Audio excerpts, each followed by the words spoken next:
Hey everybody, thank you for listening to this episode. This is a Retro Rocket Entertainment podcast. It's a network of multiple podcasts, including this one here. And check us out on Patreon. You can donate money there for us. We're under the same name, Retro Rocket Entertainment. Check out our sponsors, Zen Monster Media, for all your comic book, movie, physical needs and stuff like that. Not physical needs, but physical goods. Oof, got weird there. Physical goods, and you can find them on eBay and Amazon, stuff like that. And check out Jametsco.com. He is my co-host Andrew, who does Video Night, does awesome pop culture parody stuff, t-shirts, housewares, and stuff like that. Check him out.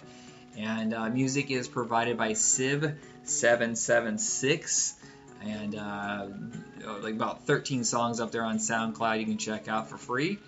You can donate to help sponsor him. And thank you very much. Again, have fun listening to this episode. You know what I just found out? What's that? I found, while I was reading this, I was reading about the author, Sean McKeevan. I think that's how you pronounce it. Yeah. But he did a comic in 24 hours. What? Yes, like a full on, like a whole issue? Like a whole issue. So I had to further research this. So there is a 24-hour comic competition where your job is to come up with the comic, write it, draw it, and publish it all in 24 hours. It has to be digital, right? Because there's no way they can do it physical copies in 24 hours. I have no idea. I have no idea how it's done. Like, I was actually just reading into it right now. There's also 24-hour plays where you're supposed to write a script and perform an entire play in 24 hours. And then there's the 48-hour film project where you're supposed to write a script and perform it in 48 hours. Now, those are done up here in Portland. My friend Chad did a couple of them where basically they I think what it is they give you a prop, a location, and a subject matter. Not a genre, not exact plot, but it's just like you got to touch upon this somewhere in there, and they got 48 hours, whatever, to put it together and turn it in. And that has to be sent in digitally too. I can't imagine there's physical copies of that, but the comic book has to be the hardest. I mean, that's not just two guys getting together, going out into a field and just, you can improv a script just as long as you hit that touching point. But with the comic book, you're talking like a layout, a script. Is this including drawing, everything? This is the whole deal. This is the whole deal. Wow. So, like, by the time it's finished, I should have either a physical or digital copy in my hand in 24 hours. That's crazy. I know the guy who did Mod Monkey, which is kind of an online comic book, which is really cool. He does that 24-hour comic book too, but I don't know if the rules are that you can't have a script ahead of time like the way it is with the film thing. Like, I mean, do they already have an outline of what they want to do? Do they prep it ahead? Yeah, because I can't. Wow. I have no idea. It's not going to be top. It's not going to be top of their game. There's no. George Perez if he hears about 24 hours, he's like, no, I'm good, dude. Have you seen my art? It's super layered. There's no way I can do that fast. I would love to. What I would like to see is big name artists and big name movie directors and big name authors doing that. Yeah. I mean, I would love to see that. Well, it kind of brings out that college feel, the film school, and it's weird is usually that's where you get the new ideas, new ways of filming, new ways of presenting a character. It's those guys on the fringes that usually come up with the ideas, not usually the big budget director because there's too much at risk. So it's kind of a formula you have to go with. And that is the thing. It's just like with the indie genre, I guess you could say with the indie genre, you do hear more creative ideas because they can afford it. They can do that. They right. can. Cloverfield, they had the means to shoot a film with one camera the entire time and make it shaky cam and start a whole revolution behind that. Well, I was thinking like Memento backwards, just a whole movie backwards. That's not how you make a movie. Are you sure? Because I don't exactly remember there being rules to art. I mean, what is it? The early Quentin Tarantino films, like that's.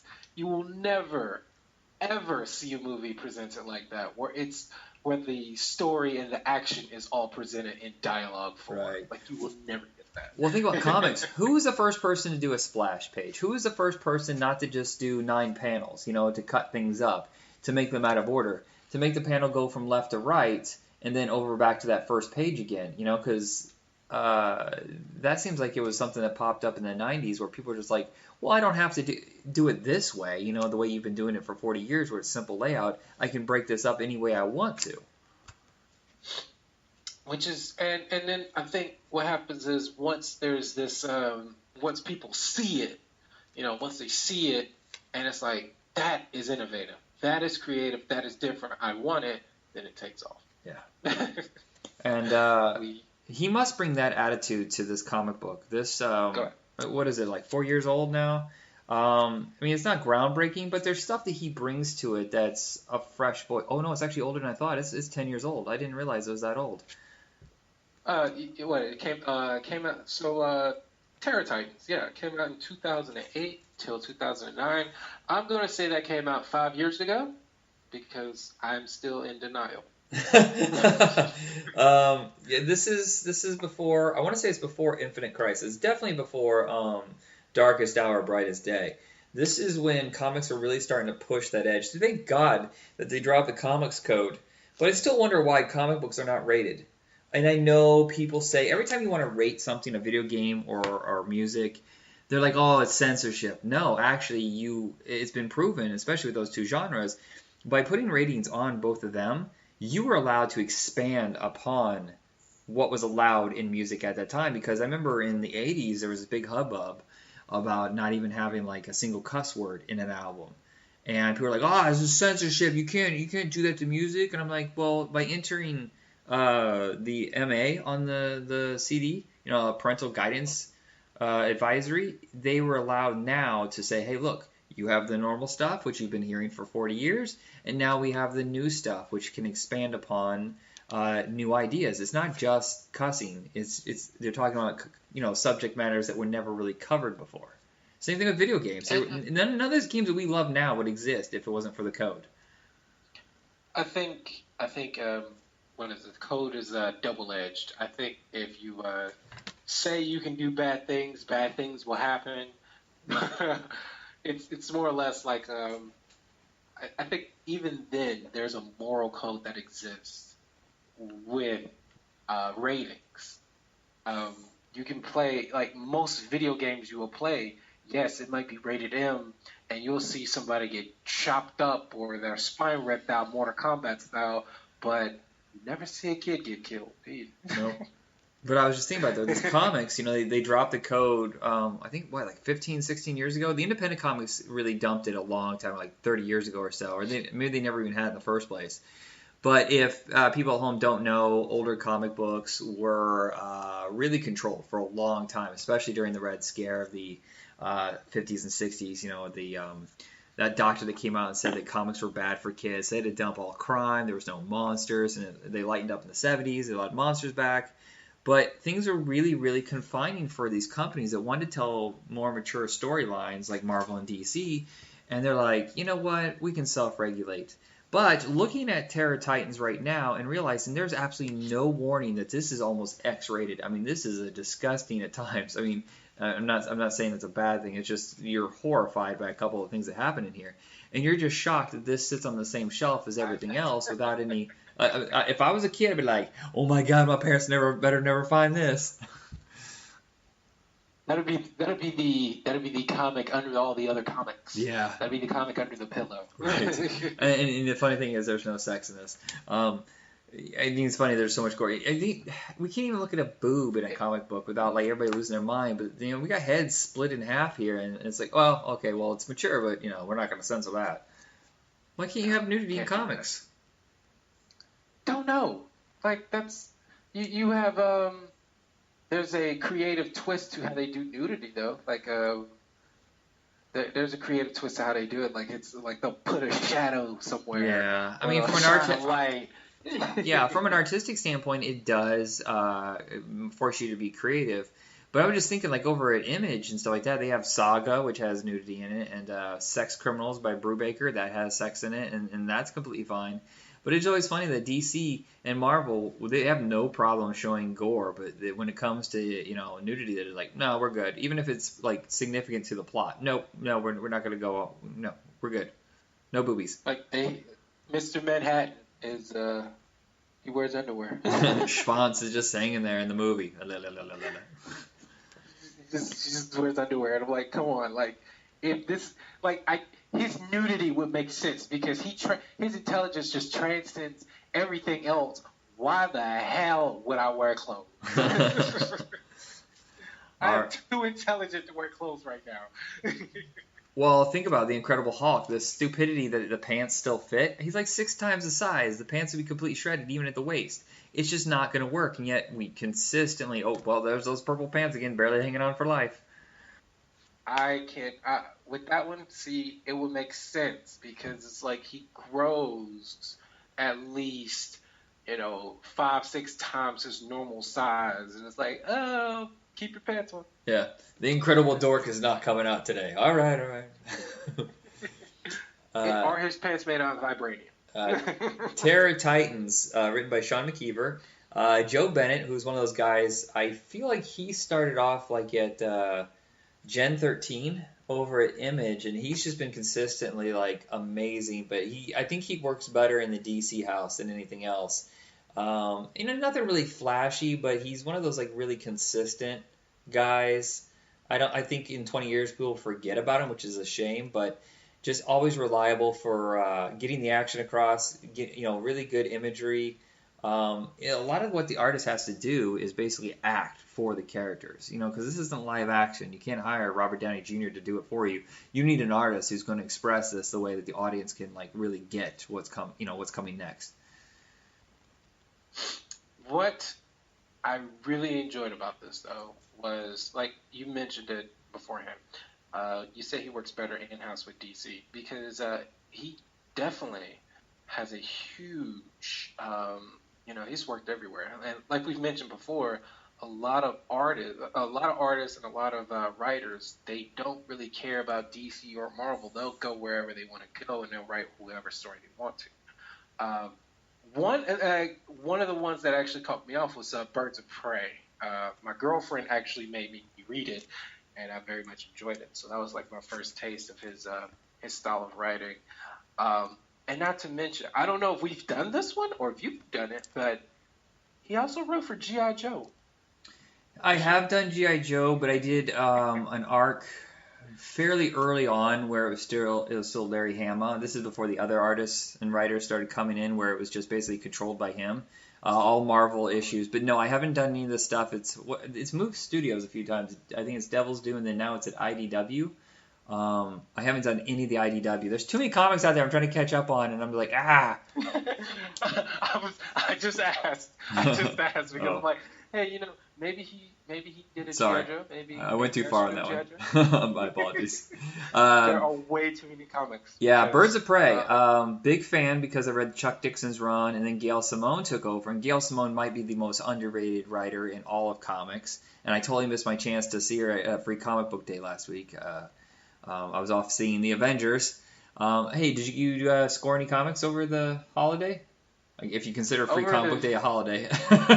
I do. As a matter of fact, at the job that I have, we had a superhero day, so that was pretty cool. I walked out with my Iron Man T-shirt, which was nice. And then let's see, with the comics that I did score, let me take a look and see what I had.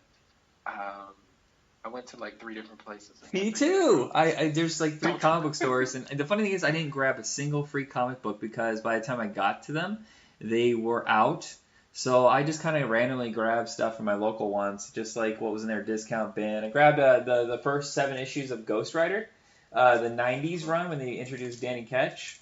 I grabbed some Clerks comic books, some Mad magazines, and a miniseries that I was going to ask you about if you were interested. It's called the Titans and the Legion of Superheroes Universe Ablaze, which is like a 2000, I think, year 2000 miniseries. It's a 4-issue miniseries. Remind me. I will. Because I do want to look into that because All No, right. I'll send it to you when The I'm one done. that I Okay. did grab, Yeah. that that's even better. The one that I did grab, I grabbed a couple. Um, the one I'm most excited about is Guardians of the Galaxy, the 1969 run. Oh, wow! I didn't even know Yeah. there was a 69 one. You know, it's funny is I picked up the Star Lord collection, all his original stuff from like those big graphic novels, and I didn't realize that Star Lord was a complete and absolute psychopath. Like I don't even know how he became the hero that he is today because he's fucking nuts. I will say that as far as the comics go, with the newer ones, I think they kind of borrowed from like the movie, so you're not really going to get like the whole gist of it. Yeah. But if you go back, you'll realize, oh, okay. And the movie still tries to capitalize on it, which is nice. Like I really do enjoy that he still has his tendencies of doing what I would quote unquote call dumb shit. Yeah, yeah, he's emotionally unbalanced. Clearly, he's a man child, and we know why. I mean, he's a screwed up child, raised by criminals, abandoned by his father. His mother died young, so you kind of get it. Did you see the new movie? I'm assuming you have. I've seen it twice. Yeah. Everybody's angry about his decision, but I was like, did you pay attention to the first two movies? It makes complete sense. He doesn't think before he acts. That's the whole point of like nobody in that entire team thinks before they No, act. it's just Like that's the whole gist of yeah. it. What you what they do have. So I grabbed the original from 1969. I also grabbed one from 2008 because I just received some bad news. Um, I don't even know if this is a spoiler or not. Should I spoil a tiny bit of the movie? Oh no, the episode we did before this, we spoiled it all. So everybody, Avengers Okay. spoiler, go ahead. All right, Adam Warlock is not going to be in any of the Avenger movies, in any of the What? Infinity War at all. But you and I, At all. okay, you know the Infinity War, or sorry, the Infinity Gauntlet miniseries that we read a couple years ago. That was like the big thing. Is it's Adam? The trifecta is Adam Warlock, Silver Surfer, and Doctor Strange. True, Drax and Hulk are there, but they're kind of useless. But it's those three that really like figure out how to stop Thanos. And I get the feeling that the guys who wrote the script must have known. So they're just trying to outwit us. I mean, the movie surprised me. Every time I thought something was going to happen, it didn't happen. I was like, son of a bitch. My biggest problem was like it's not even a problem. Now it's like everybody that died. I was kind of expecting. I expected maybe 4, maybe 5 deaths, right? Yeah. 4 to 5. Not And I that. expected someone to be the old school. You know, let's clean house. Let's get rid of this guy and this guy. They've been around for 10 years. And they killed off everybody. I'm like, oh my god. Yeah. When I did not expect Doctor Strange to die because, like you said, he's pivotal to the entire plot. He's pivotal to taking him down. And I just sat there in the theater like, this is crazy. Yeah, I mean, What are they well, gonna do? their whole next cycle, they're gone except for Ant-Man. You know, Black Panther's gone, Spider-Man's gone, Doctor Strange is gone, Guardians of the Galaxy are gone for the most part except for Rocket, and you're basically left with almost every single person left is the original Avengers, and we don't know what happened with Hawkeye. We don't know what's going on in his world, and Rocket isn't part of that. But everybody that's still alive is those core 7 from the first Avenger movies, and you're like, that's strange. What are the chances of that? It's almost like it was subconscious on Thanos' part when he wiped out everybody. He wiped out everybody new, and he only wanted everybody that was there from the first battle. Like he wants to, I don't know. I don't know if it's a subconscious thing or he intendedly, you know, like he intends to fight those 7 again. I think here's the other thing. They ended the movie the way that they ended the comic, where Thanos was just But now it's because he's satisfied with winning, where in the comic book he's satisfied with losing because he only wanted the pursuit.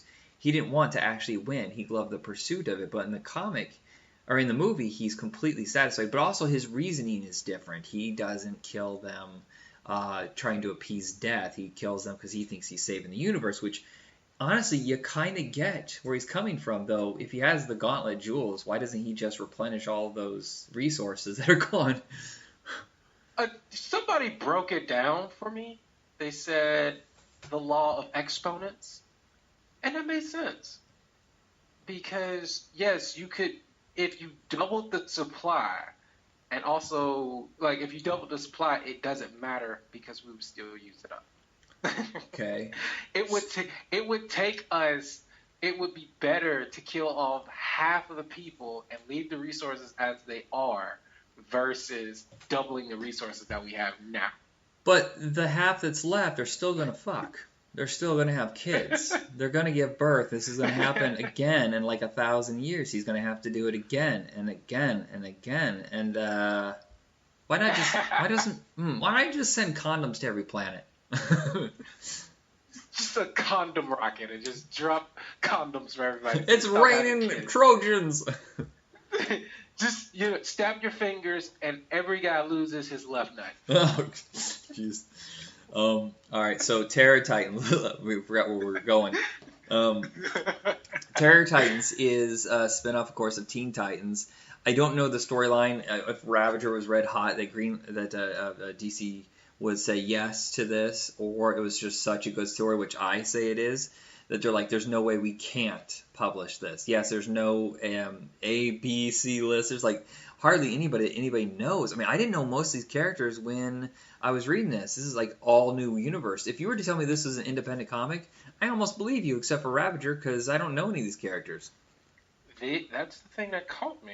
And I actually, like my first time reading it, I spent more time trying to figure out, okay, who the heck is everybody? I didn't realize. And then Clock King, which has been in DC Comics before, he kind of got a little bit of a facelift here. So yeah. I'm digging it a little bit. I did like him, but he was also a dick. Yeah. Well, he's like the way they do the calculator during Villains United, where they took this like joke villain and then found a way to reinterpret how he does his thing and made him a serious menace. He is terrifying in this, but from what I've known of him, he was a complete and absolute joke. Let me see who else that they also brought back Miss Martian, which is nice. Which you don't know. Like he just gave that away because that's actually the secret ending. Oh god. I was gonna get to that. Oops. Am I wrong for doing that? I mean, we did spoil Infinity War. Yeah. That was 10 years in the making. Well, no, we assume that everybody reading these story or listening to this episode has read the stories, or at least, no. Okay, so even if we did ruin it for you, dude, there's so much in this comic you have to see. You're taking like Z level characters and making them very fascinating. True, they are like the children of these joke villains, but all the same, they're still unknowns. And that also brings about the fact that you don't know who's going to survive. There's literally nothing here that except Ravager that's worth selling in the future. You could kill everybody off, and it'd be completely fine to the DC universe. I won't spoil the one person that's in it because I thought that was a pretty nice touch when I got to like issue number, what was that, issue 3 or issue 4? Yeah. Yeah, I won't spoil that because I think everybody should be flipping the pages and boom. Oh yeah. Oh my God, what is he doing here? Right. Well, it's because let's just say this: the character was not part of this universe prior to this moment.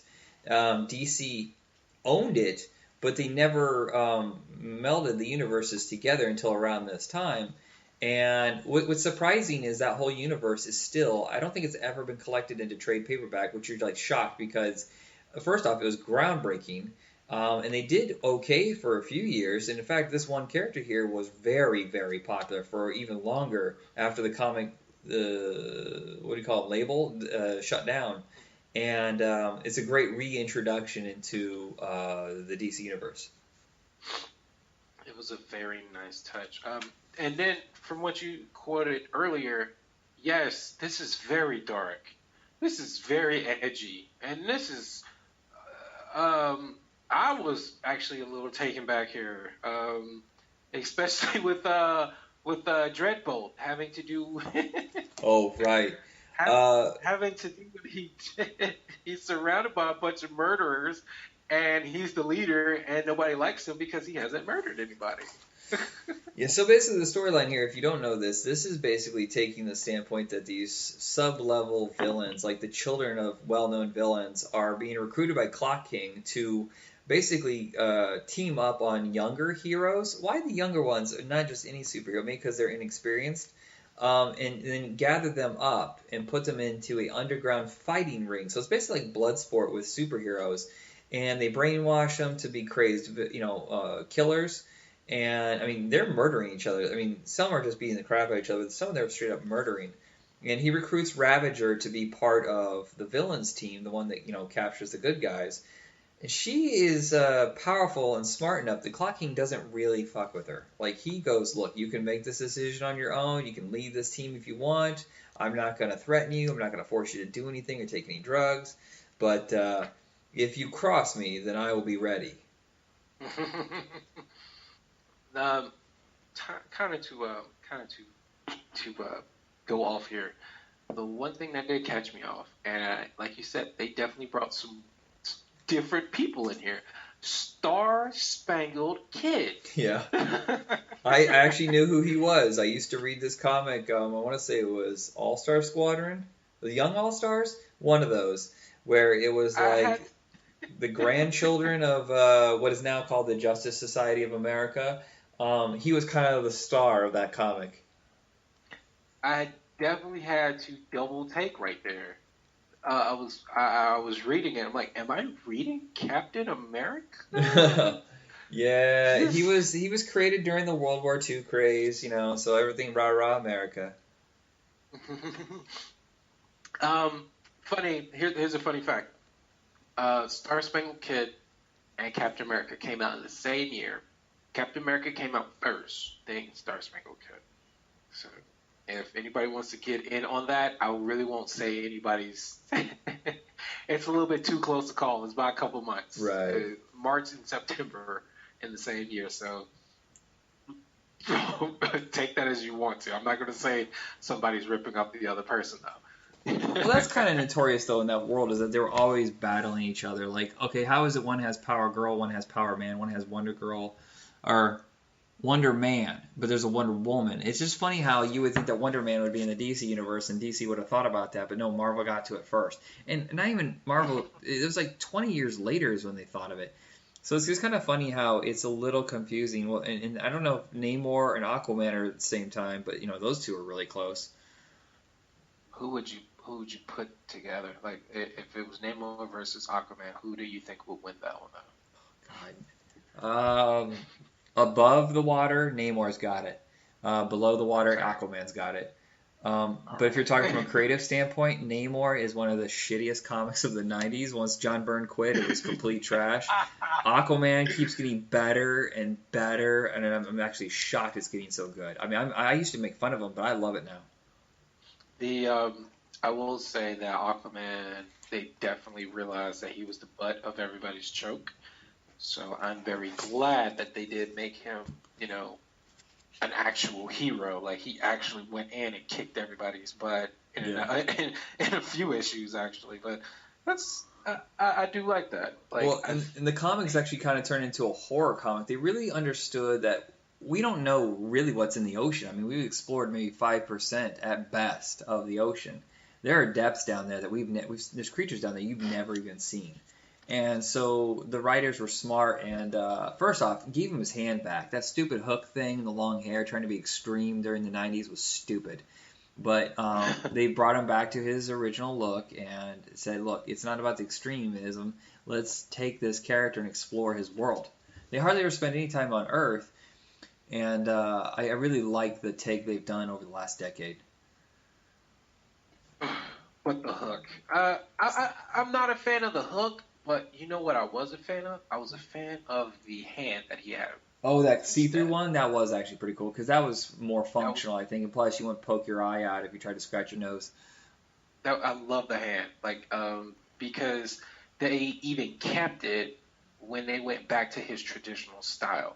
And it's a good look. It does. It adds a little bit of character backstory. You're looking at the cover of Aquaman. It's like, hey, this guy looks, he looks pretty badass. What's up with his hand, though? And then that's when you go in a little ways there. So I did like the hand. The Hook, no. Yeah. Get rid of the Hook. What do you think about Jason Momoa's portrayal of Aquaman? I will say I want to see an independent Aquaman film first. Yeah. It shows promise. I like the surfer bro I mean, it's completely different than comics, but I kind of like the Surfer Bro thing that he's got going on with Aquaman. Yeah, I do like it. Like, it shows a lot of promise, but I just need to see it by itself. Yeah. Like, I want to see what he can bring to the table as being Aquaman. As far as what DC has, speaking of, as far as what DC has as their superheroes in movies, I like who they have as Superman. I like who they have as most of the people. I just don't like Batman still. Well, Batman's tired too. I can't believe they're still going at. What is there new to say about Batman and Superman? There's so much to explore in the DC universe that they haven't touched. I mean, they do a little bit with the TV shows, but Marvel has had a really good run at making even. No one cared about Guardians of the Galaxy 5 years ago when they announced it. Everybody was like, "What? That doesn't make any sense. Why would you go with a super obscure?" And then it worked. And, Doctor Strange was always a sub character, and he became huge. Ant-Man was a joke. There's no reason. I didn't know why they were doing an Ant-Man movie.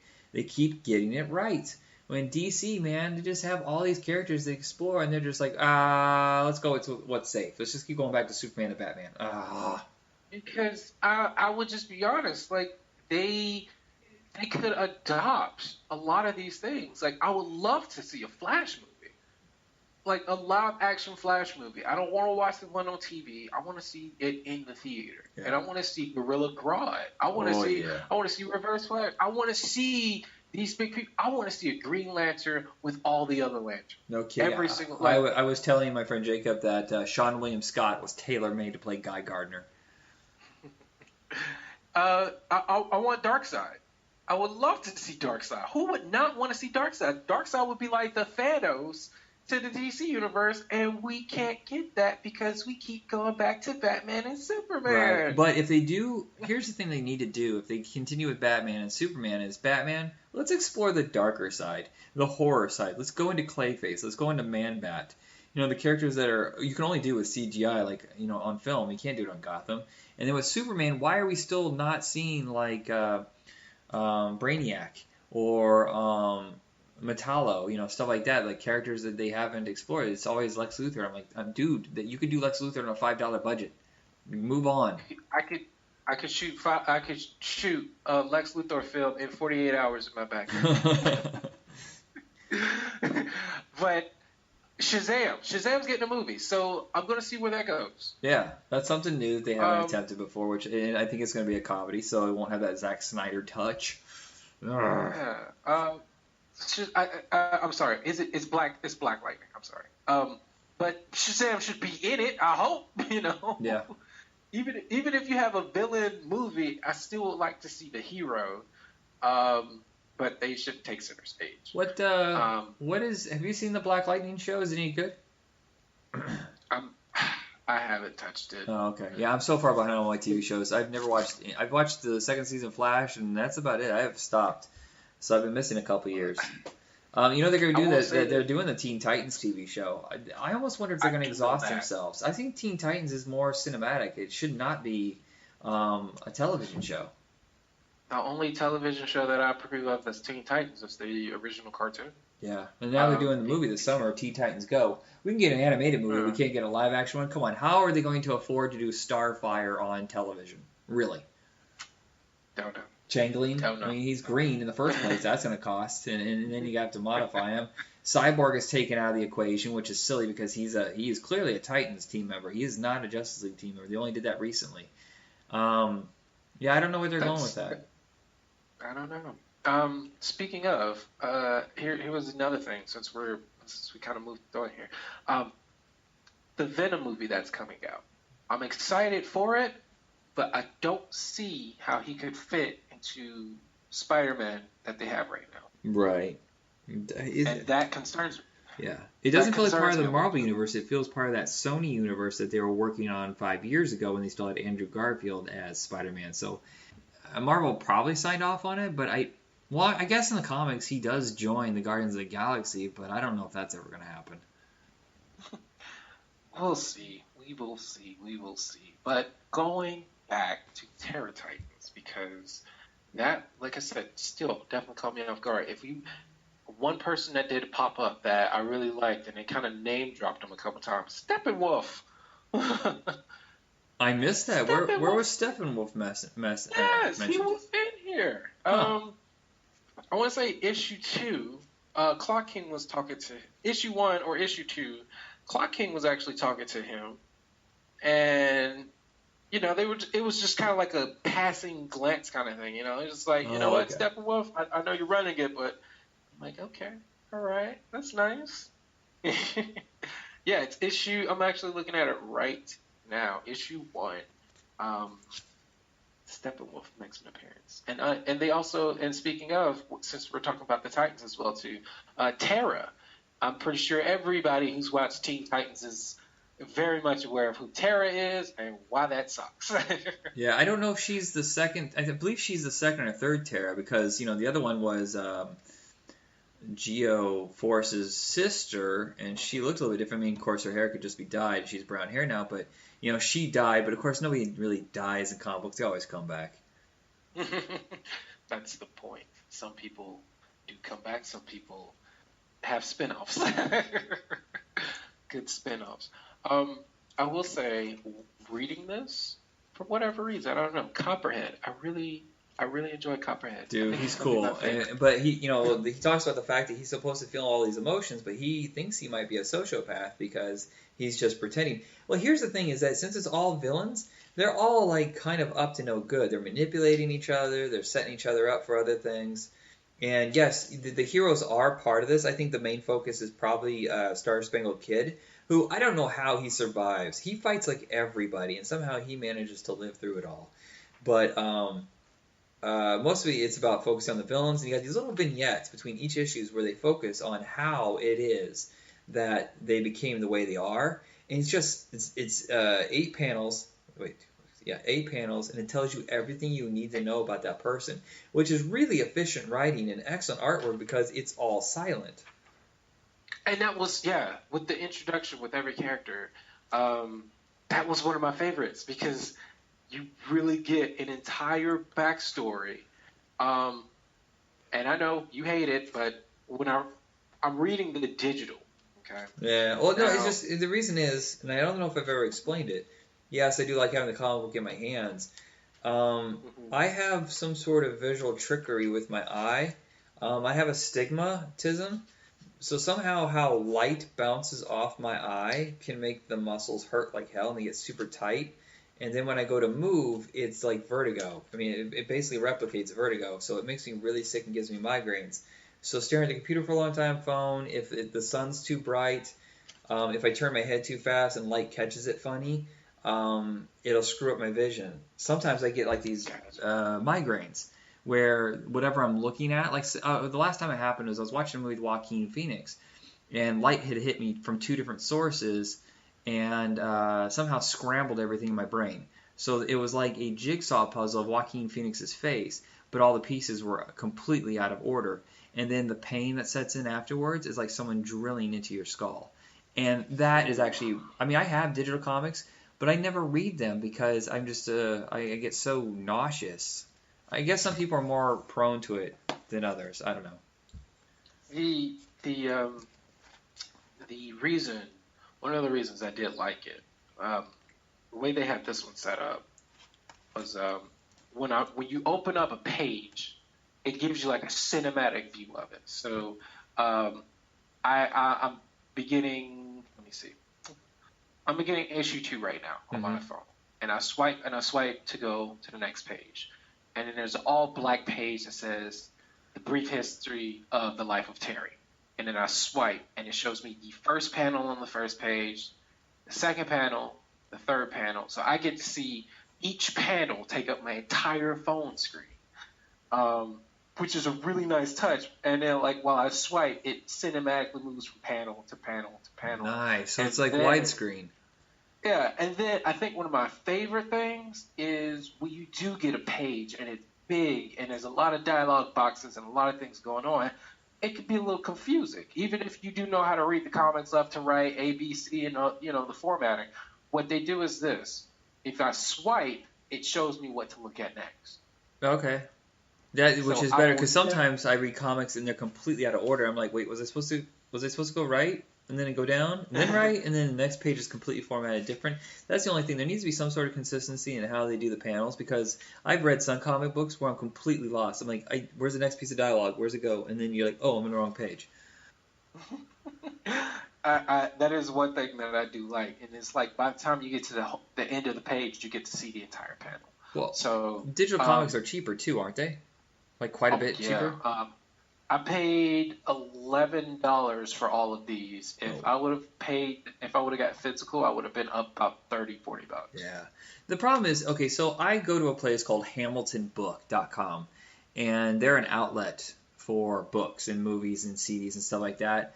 They signed a deal with DC and Marvel and Image and whatever the distributor is, probably Diamond, to take all their excess out of their warehouse, and they sell it for super cheap. And if it sits there long enough, it gets down to nothing. So I bought this Terror Titans. It was $17.99 originally. I got it for $1.99. And I was going to tell you about it. The minute I read it, I was going to go buy a copy and send it to you. And they just go so fast. It's hard to do that. So I feel like a tool.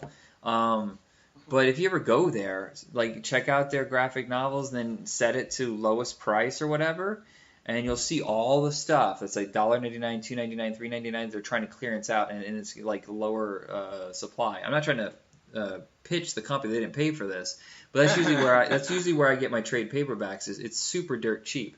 But at the same time, your version, the digital comic doesn't take up a whole hell of a lot of space, and you got it permanently. So if you want to download it again later, you got it. Whereas I run out of room and I have to get rid of stuff. And then the other thing is, it's on the cloud. I just have to download the app and buy it, and I don't have to download it to my phone physically. You can if you want to, but you don't have to. And I'm actually on this website right now, and there is a ton of good stuff on here. Yeah, I have the IDW G.I. Joe stuff and Transformer stuff. I bought it Humble Bundle, and I think I paid like $6 for like 100 issues, and I've read one. And it's hard for me to get around to the digital stuff, but someday I will, because actually it looks like one day we'll probably stop doing print copies. I mean, I can't imagine that digital isn't going to take over every single square inch except for like specialty. You know how like Shout Factory exists or records? Those are for collectors. Those are for audiophiles or cinephiles. And there's going to be, yes, they're probably going to be like the higher end comics. There's still going to be some copies available. But in 10 years, I'm going to tell you right now, it's going to cut in 50%. It'll be mostly digital. I will say this. One thing that a lot of people don't realize is that vinyl sales now, this is the most that vinyls have ever sold. What, ever? Or just since the revival? Ever. Really? Ever. Huh. Yes. I wouldn't have guessed that. This is the time. This is the time to go buy vinyls. This is why you can go to like any place nowadays and they have vinyls there, because there's money in this market now. Yeah. And they're way cheaper and way easier to make than they were years ago. So that's why, like, yes, are comics going digital? Yes, they are. Will it be the #1 format in 10 years? Probably so. Are physical comics going away? No. There is no chance. People still love having that physical comic in their hand. And though I buy most of my comics digitally, having that physical comic in my hand is still like the best feeling ever. Yeah, but I don't feel that way with CDs. I haven't bought a new CD in probably 6 years. And movies, when I buy them, I usually go to like the pawn shop, or I pull them off the used shelf at some of these stores. The only time I ever buy a new one seems to be when, it's a multi-pack. It has all these movies in it. It's $5. Oh, yeah, that's fine. I mean, half of them could be junk. I'm still making out pretty fine. But yeah, everything now is just like, I'll just do my voodoo, you know? So yeah, the world has changed, and it's strange that people still come into my store and go, do you have any VCRs? I'm like, what? You should have moved on from DVD from now. We're not, no. See, that's, no. There's a niche market, then there's right. Market. I have a very old clientele, but here's the weird thing is I had like a 17-year-old kid come in yesterday or 2 days ago and ask for cassettes, like audio cassettes, and he bought a little tape recorder and audio cassettes, and I'm like, are those for your grandfather? And he goes, no, they're for me. I discovered cassettes. It's like, oh, that's the worst format you can just, okay. How about vinyl? Vinyl is much better, like why cassettes of all things? It's so weird. Portability, maybe. But I was like, iPods, duh. But I will say this. I will say vinyl is still nice. Yeah, but cassettes are not. Like little cassette tapes, they sound like shit. No. Yeah. No. Here's what I did. I was doing some research because I was buying vinyls, and I still have like a nice little decent vinyl collection. And apparently, the price to get into having a really good setup for cassette tapes is double that for vinyl. Yeah. You need to get a really good record player. You need to pay somewhere between $200 to $300 for a record player, and then just buy your vinyls and take care of the record player and the vinyls. That's it. You're done. That is your cost of entry. To do that for a cassette tape, you need to pay like $500-600 just for the rig, and then you have to go buy high definition cassette tapes, which are rare, and you can't really find them anywhere. And I'm sitting here. I didn't know that was a thing.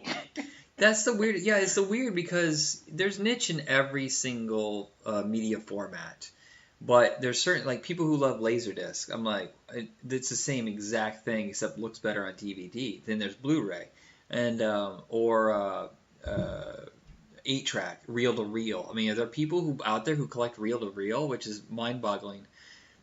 Okay, what I don't get is when you find a comic book and you're paying out the nose for something. And it's not like it's the first appearance of some character. It's just some random 70s comic. And that's collected up like in the original. Like, why would you buy this for the same price you could buy a trade paperback, which has that story and 20 others? And they're like, well, it's just you gotta feel it in my hands. I'm like, do you feel the book in your hands? Do you like the old ads? That's the only reason to own old comic books is the old ads. Because some of them are awesome. But that would be the only reason I could see why you would choose between the two. Gotcha. But, like I said, cassette tapes, crazy. Vinyls, yes. Physical copies of comics, do it. Unless it's one of the older ones. If it has value, yeah. Keep it, buy it, whatever. But if it's one of the older ones, I don't... Yeah, it's weird. The one other story I want to cover, because we keep forgetting about this one, is one that I sent you, Omega Flight. Not a lot to talk about. In fact, I kind of have amnesia to it because it's been like 4 months. But okay. Do you want to briefly discuss that one? Or we got time. Why not? Yeah, we got like 13 minutes, so we're good. First of all, let's just talk about Canada. Oh, Canada, your maple syrup costs too much. So, Canada is a place shrouded in mystery and politeness. I actually seen two people get in a fight on video, and they were both in Canada. They got in a fight, it got physical, and then they just stopped and said, "What are we doing today? I just want to go home." And then just hugged it out. I'm like, that can only happen in Canada. I know, right? It's like they just start going, "Oh, hey, the Maple Leafs are going to be playing in about 10 minutes, eh? We should go." Now, I don't know if it's a joke or if it's serious, but they said that their money, like they printed off new money a couple years back, they said it smells like maple leaves. Oh, my God. I always joke that if you were to take a vial of crack and empty it and then fill it with maple syrup, that it'll cost twice as much. Canada is a very, very different place. It was actually, I think my first brush with Canada, realizing it was kind of weird, was Cartoon Network had a show that used to come on called Oh Canada, and it was like some of the weirdest cartoons I had ever seen. There was a guy, he was making dinner for a date, and he accidentally cut his finger off, and he replaced it with a carrot, and I thought that was hilarious. My mom didn't think it was so funny, and she said, "Don't watch that crap anymore." Well, you know that company, Deke, I don't know if it's a joke, but it developed in Canada, but Deke was a Canadian company. They did tons and tons of animation stuff throughout the 80s and 90s. You see that company, man, it's all Canadian. I think the most famous one is probably Inspector Gadget. And was it Carmen Sandiego? Wasn't she also? I think that was a Deke series, yeah. But Canada is is huge, but there's not a lot of developed land. Most of it is really close to America. So yes, it looks like it should have a massive population. It doesn't. So sometimes getting media there, it's going to be on a lower budget because most of it is funded by the government. And I know that a lot of comic books are printed up in Canada. I don't know why it is there's so few Canadian superheroes. We have Captain Canuck, which is like the only non-label superhero, which I guess he's really popular, but if you look, he's only had like 18 issues. But most people know because Wolverine is probably the most famous Canadian superhero, and then Alpha Flight is part of that Wolverine X-Men universe. It's spun off. I'm reading the Essential X-Men. I think it's like issue 115 is when they introduced the Alpha Flight. So they've been around for a long time. But with the exception of like that really solid run in the 80s, they're not that well known anymore. In fact, I think they killed all of them off for a while, and then the storyline I sent you is kind of picking up the pieces after they all die. And that's literally like the most Canadian thing ever. It's like, hey, here's a pretty good, and I'm not even gonna say pretty good. It was really good. Here's a really good idea and a really good concept where you have a Mega Fight and Alpha Flight. Alpha Flight's, I guess you could say the good guys, Omega Fight the bad guys, and you kill. I believe what you said. Both teams are killed off. No, I think they just killed the original Alpha Flight. But the problem with the original Alpha Flight is that they've killed a lot of them off before, and they seem to come back. Like Sasquatch died. I think like 3 times now, or Wendigo died. I don't know. It just seems like they always die and come back. But this time, like they cloned some. They've been cloned. They've been brought back from the dead. I don't know. It's weird. But I also didn't read the series that much. I read a good chunk of it in the early '80s when John Byrne was doing it, and Chris Claremont I think was part of it as well. But we're at a point where it's like 30 years after their creation. Marvel sees that there's a story there, but it's such a strange one because this time they're taking American superheroes and teaming them up with Canadian ones, kind of rebuild their team, but also kind of being like an embassy for them, like where both teams can work together on both sides of the border. And it's funny you say that because what is it? They actually Alpha Flight actually got a loan from the Shield to actually be initiated in the comics, which I think is funny. Like Canada's like, hey man, we want some superheroes too, hey. So they got theirs from a little loan from Shield. So now they're set up globally, and I believe Alpha Flight now is like I wouldn't even say a branch, but they do what they do with the Avengers. Right. Isn't Captain Marvel now like their leader? At this point right now? Yeah. Let me see. I think that she's the leader right now, but they still don't have their own series. Like it was just a mini series. I'm not sure about that one. It's like spin-offs it's like a spin-off of a spin-off because the thing that a lot of people have to realize is that Alpha Flight has heroes in it. Like here's what North Star. North Star is originally an X-Men, but he's in Alpha Flight. They all appeared. Like actually, most of them actually appeared first in X-Men in the 80s, I believe. Mm-hmm. And now we have a spin-off from that, and then there's another spin-off because, like you said, these people have disappeared. They're not getting actual show. They're not actually getting anything put out or published, which kind of sucks because I would love to see Sasquatch. Yeah, they put the collection out, but it's the size of a fucking Buick. It's like 580 pages. It's the first 25 issues of Alpha Flight, which is the core. When it was like more of a horror story mixed with superheroics. And then the story progressed. I remember it came back. It was really hot for a little bit because North Star was the first character to come out of the closet. He was the first gay superhero. And that was really controversial and the sales went up. But then it just died a couple years later.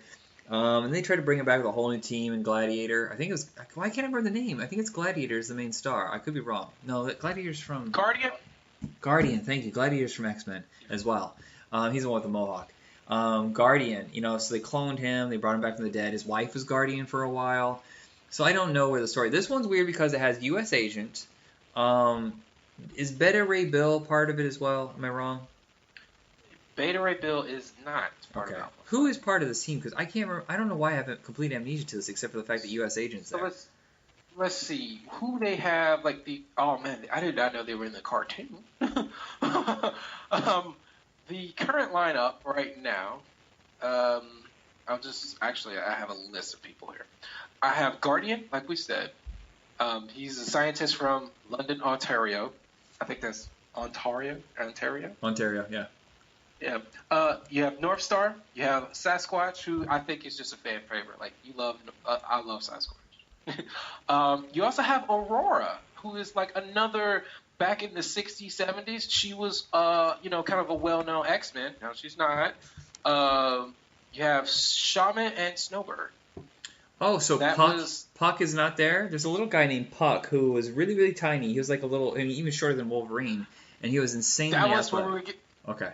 That's where we get to next, because now there's, like you said, there is Puck, and there's also, I have no idea how to pronounce that. I think it's Marina. Yeah, it has to be Marina. But she is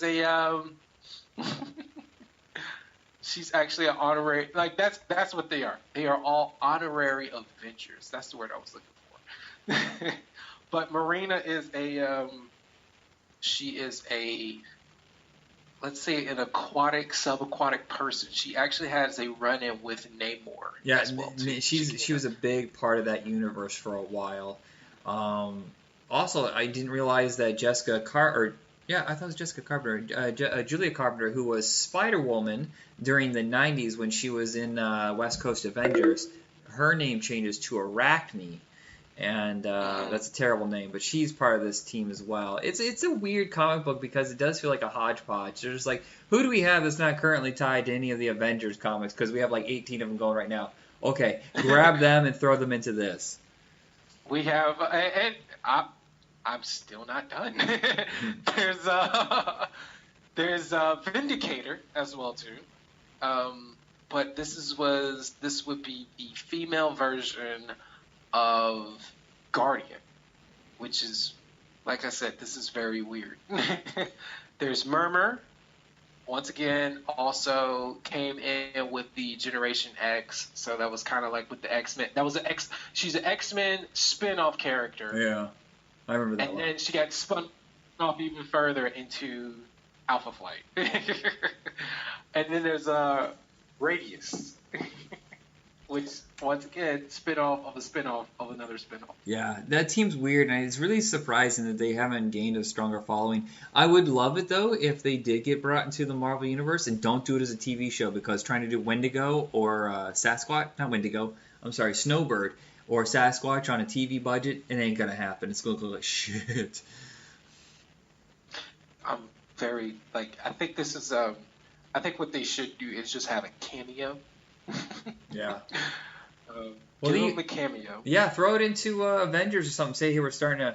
Here's what I think should happen after Avengers 4, is they should spin everybody off. Let's start breaking the team up. There's West Coast Avengers, Alpha Flight, and regular Avengers. And maybe focus on them a little bit, because I love the West Coast Avengers, and Alpha Flight is really cool. Alpha Flight had a character called Box.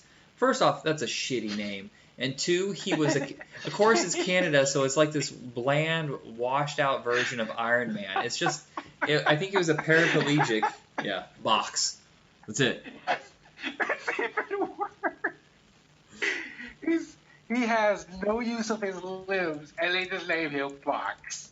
This terrible decision. Oh my god.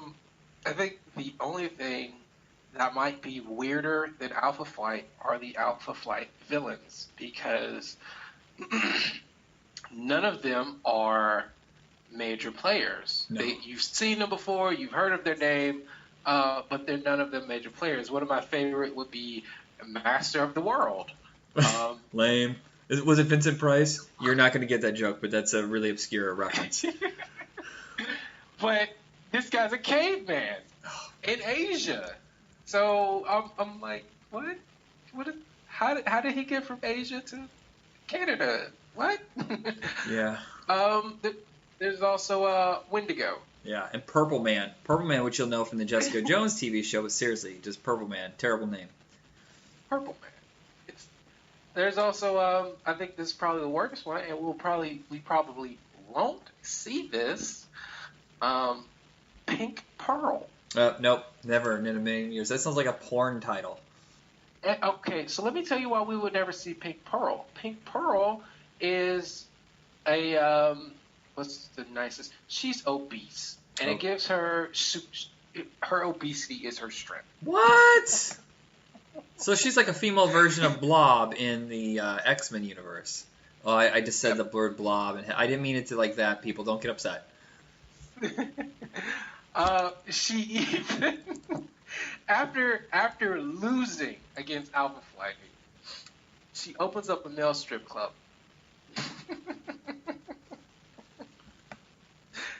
You can't make this up. Like this is literally like the best, worst, greatest mashup of all time. Yeah. You just will never see these things coming. Yeah, it's a weird comic. I'm ready to explore it, but man, I look at the omnibus, and it costs $65, and I'm not riding that train, man. I grabbed a sample comic, and it's pretty much like a what the fuck ride the entire time. Yeah. It's just what?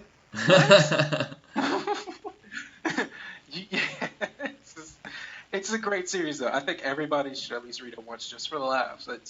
You'll like it ironically and unironically. All right, so we are at the hour point. Oh, we're beyond the hour point. Hey, that is it for us here at Comics on Infinite Earths. And that's funny. We started off, we're going to do a half-hour episode. Whatever. I have fun doing it. I don't care if it goes an hour as long as it doesn't annoy you.